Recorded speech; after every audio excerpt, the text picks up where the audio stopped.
Meditations by Marcus Aurelius. Book 1. From my grandfather, Verus, decency and a mild temper.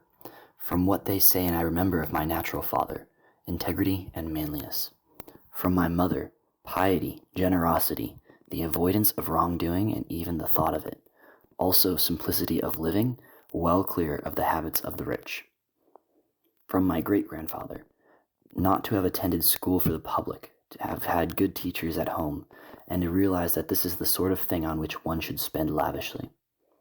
From my tutor, not to become a green or blue supporter at the races, or side with the lights or heavies in the amphitheater, to tolerate pain and feel few needs, to work with my own hands and mind my own business, to be deaf to malicious gossip. From Diogenetus, to avoid empty enthusiasms, to disbelieve all that is talked by miracle-mongers and quacks about incantations, exorcism of demons, and the like, not to hold quail fights or be excited by such sports, to tolerate plain speaking, to have an affinity for philosophy, and to attend lectures first of Bacchius, then of Tandasis and Marcianus, to write essays from a young age, to love the camp bed, the hide blanket, and all else involved in the Greek training. From Rusticus, to grasp the idea of wanting correction and treatment for my character, not to be diverted into a taste for rhetoric, so not writing up my own speculations, delivering my own little moral sermons, or presenting a glorified picture of the ascetic or the philanthropist, to keep clear of speechifying, versifying, and pretentious language, not to walk around at home in ceremonial dress, or do anything else like that, to write letters in an unaffected style, like his own letter written to my mother from Sinuessa, to be readily recalled to conciliation with those who have taken or given offense, just as soon as they themselves are willing to turn back, to read carefully, not satisfied with my own superficial thoughts, or quick to accept the facile views of others, to have encountered the discourses of Epictetus, to which he introduced me with his own copy. From Apollonius, moral freedom, the certainty to ignore the dice of fortune, and have no other perspective, even for a moment, than that of reason alone, to be always the same man, unchanged in sudden pain, in the loss of a child, in the lingering sickness, to see clearly in his living example that a man can combine intensity and relaxation, not to be impatient in explanation, the observance of a man who clearly regarded at the least of his gifts his experience and skill in communicating his philosophical insights, the lesson of how to take apparent favors from one's friends, neither compromised by them nor insensitive in their rejection. From Sextus, a kindly disposition, and the pattern of a household governed by the pater familias, the concept of life lived according to nature, an unaffected dignity, intuitive concern for his friends, tolerance of both of ordinary people and of the emptily opinionated, an agreeable manner with all, so that the pleasure of his conversation was greater than any flattery, and his very presence brought him the highest respect from all the company, certainty of grasp and method in the discovery and organization of the essential principles of life, never to give the oppression of anger or of any other passion, but to combine complete freedom from the passion with the greatest human affection, to praise without fanfare, and to wear great learning lightly. From Alexander the grammarian, not to leap on mistakes or captiously interrupt when anyone makes an error of vocabulary, syntax, or pronunciation, but neatly to introduce the correct form of the particular expression by way of answer, confirmation, or discussion of the matter itself rather than its phrasing, or by some other such fallacious prompting. From Fronto, to understand the effect of suspicion, caprice, and hypocrisy in the exercise of absolute rule, and that for the most part these people we call patricians are somewhat short of human affection. From Alexander the Platonist, rarely, and never without essential cause, to say or write to anyone that I am too busy, nor to use a similar excuse, advancing pressure of circumstances in constant avoidance of the proprieties inherent in our relations to our fellows and contemporaries.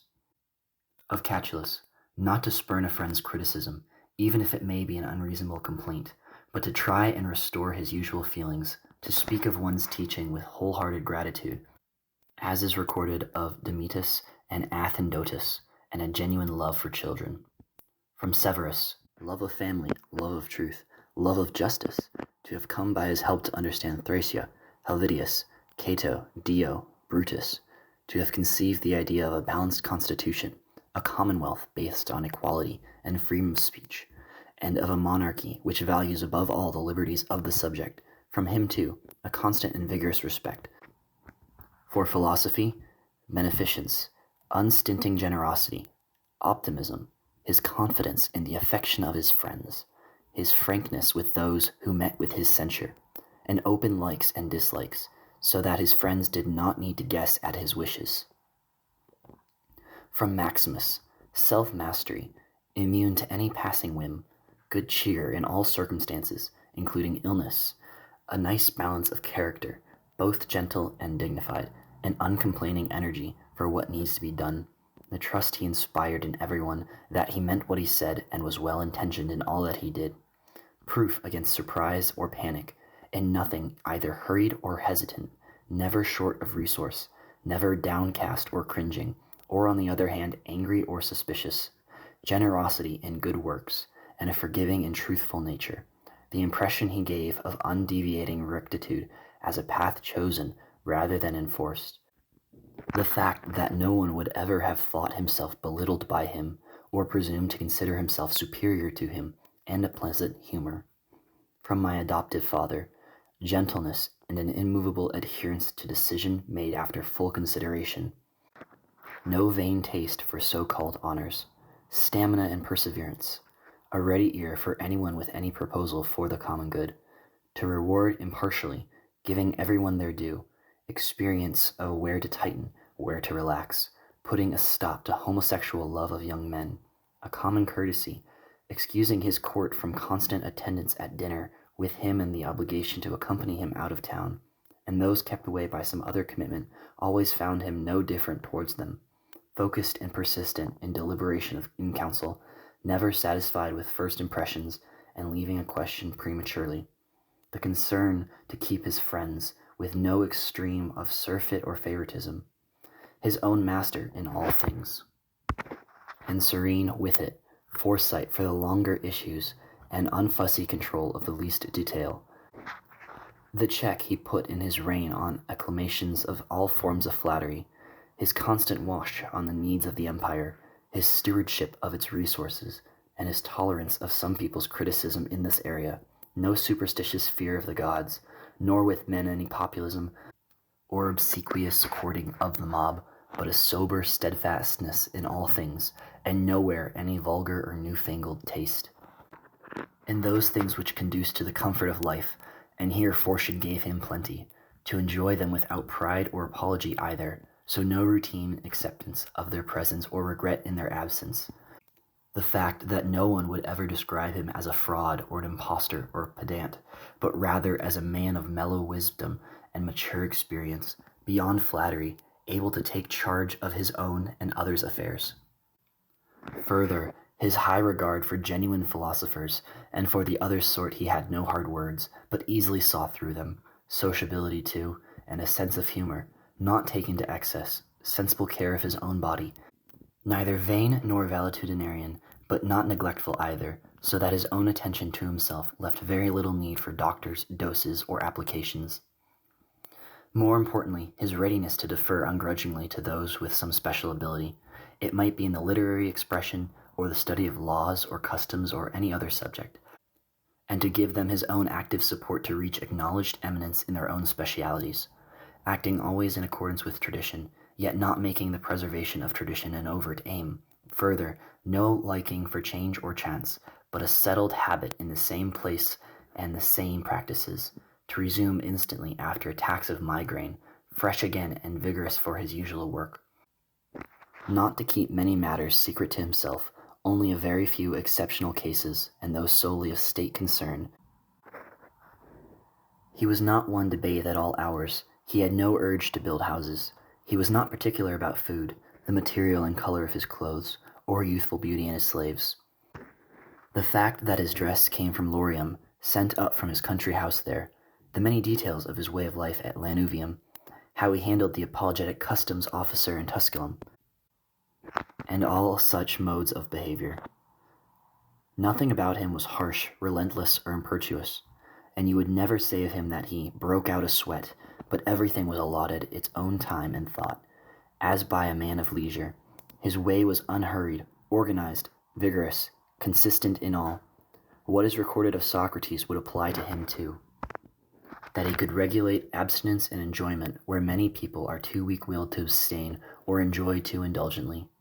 Strength of character, and endurance or sobriety as the case may be, signifies the man of full and indomitable spirit, as was shown by Maximus in his illness. From the gods, to have had good grandparents, good parents, a good sister, good teachers, good family, relatives and friends, almost everything, and that I did not blunder into offending any of them, even though I had the sort of disposition which might indeed have resulted in some such offense, given the occasion. It was the grace of the gods that no set of circumstances, likely to show me up, ever arose.